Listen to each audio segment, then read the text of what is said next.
మొదటిది, కుక్క తనకు భోజనం పెట్టిన వారిని దైవంగా భావిస్తుంది కాబట్టి మనిషి వడ్డించింది ప్రసాదంగా తిని తృప్తిగా దీవిస్తుంది. రెండవది, శునకం కాలభైరవుని రూపం కాబట్టి శునకాన్ని ప్రసన్నం చేసుకునే వారికి శని ప్రభావం తక్కువగా ఉంటుంది. 3, కుక్కకు పెట్టిన ఒక్క ముద్ద వల్ల మనుషులు ఇంటికి, పంటకి, పిల్లలకి అన్నిటికీ కాపలా కాస్తూ నమ్మకంగా ఉంటుంది.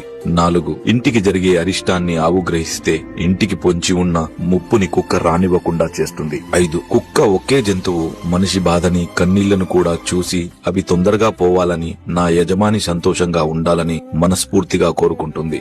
6, ఇంట్లో వాళ్ళు బయటికి వెళ్లేటప్పుడు బాధపడుతూ తిరిగి వచ్చాక ఎంతో సంతోషపడే ఏకైక జంతువు కుక్క మాత్రమే. 7, ప్రాణం పోసిన కన్నపుల్లలు పట్టించుకోకపోయినా పట్టెడు అన్నం పెట్టిన యజమాని కోసం ప్రాణాలైనా ఇవ్వడానికి సిద్ధపడుతుంది. 8, చివరగా కుక్క ఏడ్చిన ఊరు, ఎద్దు ఏడ్చిన వ్యవసాయం, ఆడది ఏడ్చిన ఇల్లు ఎప్పటికీ నిలవదని ఊరికే అనలేదు శునకమా అన్న విషయాలు